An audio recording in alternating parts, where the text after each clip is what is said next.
Welcome back everyone to Red Zone Mania. Now, we heard the viewers loud and clear, and since you liked part 1 of our video of the most terrifying defensive players in NFL history, we decided to continue our series with part 2 of our first video.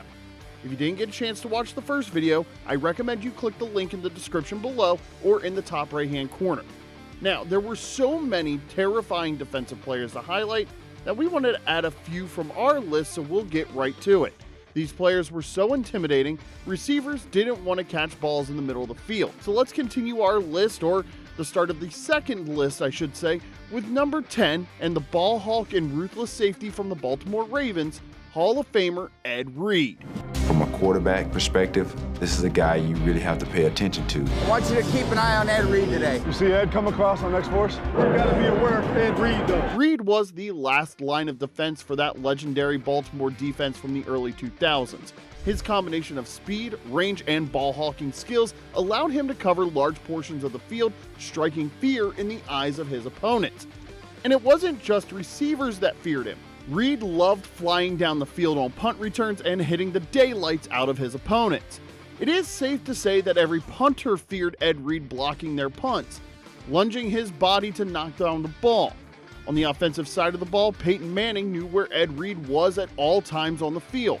They both thrived on who would outsmart the other each play. One of the greatest plays I ever saw him make was against Manning, where he lined up on the weak side of the formation, and on the snap of the ball, he turned and ran to the middle of the field like he was going to play in the middle of the field. And of course, Manning read that and came back and threw the go back to the X. And Reed knew that when he went to the middle of the field that Peyton would come back to the X. So he ran to the middle of the field, but without even looking at the quarterback, he just turned and wheeled before he got to the hash mark, and just knew that was going to be the play, and ran over the sideline and intercepted it. And it wasn't just physical intimidation for Reed. His football IQ was off the charts. At number 9, we have Hall of Fame safety Steve Atwater. Atwater gained a reputation early in his NFL career as a punishing hitter and was feared by his opponents for delivering some of the worst bone-crushing tackles in the 1990s. His most famous hit came in 1990 itself in a game against the Kansas City Chiefs, where he delivered a massive blow to 260-pound running back Christian Okoye. Okoye, with his huge shoulder pads and large frame, was known as the Nigerian Nightmare, but Atwater brought the pain to Christian Okoye in a clash heard all the way up to the 500 section of Denver's Mile High Stadium. A full-speed collision by two powerful men, and Atwater stood over the Nigerian Nightmare, ready for more action. And that's how he played, with no fear, no matter who he faced, and other players noticed his fearless aggression to the game. His leadership and toughness allowed Denver to win 2 Super Bowl titles. At number 8, we have the Hall of Fame safety from Pittsburgh with the flowing locks of hair, Troy Polamalu. As one of the most feared and dynamic defensive players in NFL history, Troy Polamalu performed incredible feats, flawlessly timing up quarterbacks' cadence so he could fly across the line of scrimmage and get in the backfield before the play even developed. Polamalu's physicality also made him a feared tackler, capable of delivering punishing hits, especially when defending the run. His football IQ and constant energy on the field contributed to his reputation as an absolute game wrecker. Polamalu helped the Steelers win 2 of their 6 Super Bowls and was named NFL Defensive Player of the Year in 2010, which further cemented his legacy as one of the most terrifying defensive players to ever play the game. Up next at number 7 is another Steeler who is even more intimidating than Troy Polamalu, if that's even possible. We have at number 7, number 91, Kevin Greene. If you are old enough to remember those McDonald's commercials where Kevin Greene seemed to be just a nice guy eating a McLean Deluxe, you knew that nice guy persona was only off the field. On the field, he was an absolute terror. Before playing for the Pittsburgh Steelers, Kevin Greene played 8 seasons for the Rams. He was so quick off the line as a defensive end, he gave offensive tackles such a fit that it made quarterbacks impatient in the pocket and ended up in countless sacks. On 3rd down, Aikman retreats, and down he goes. This time by Kevin Greene. Kevin Greene chased down quarterbacks like Randall Cunningham, Phil Simms, Jim Kelly, and of course Joe Montana. Imagine being chased down by a 6'3", 247-pound freight train every snap of the game. Throughout his 15-year career, he made 160 sacks, with 10 or more sacks in at least 10 different seasons. Needless to say, offensive linemen and quarterbacks were happy when they saw that Kevin Greene retired in 1999. Coming in at number 6 is another Hall of Fame safety, John Lynch. Known for his hard-hitting style, Lynch was an absolute force against the run and thrived in making receivers pay for crossing the middle of the field. His reputation as a punishing tackler often made wide receivers and tight ends wary of venturing into his side of the field. Lynch recorded 1,058 tackles, 26 interceptions, and 16 forced fumbles in his career, showcasing his ability to impact games both in coverage and as a run stopper. Standing 6 foot 2 inches tall and weighing 220 pounds, Lynch had the size and strength of a linebacker, but quickness and closing speed of an agile defensive back, making him an intimidating presence in the secondary.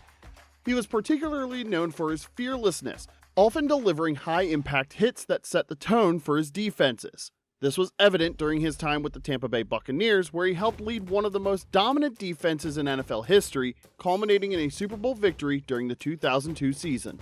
At number 5 is a guy who played for a Bears organization who was used to having a legendary linebacker lead their defense. After Mike Singletary, there is no other Bears linebacker more intimidating than Brian Urlacher. The former New Mexico Lobos standout was a rare combination of size, speed, intelligence, and best of all, power. His explosive speed allowed him to close the gap on the line of scrimmage when he read a run play and smacking the running back in the backfield. Not only did he punish the running backs, he rushed the quarterbacks with ease, earning 41.5 sacks in his career. When he wasn't in the backfield, he was covering tight ends and slot receivers who wanted to cross his face in the middle of the field.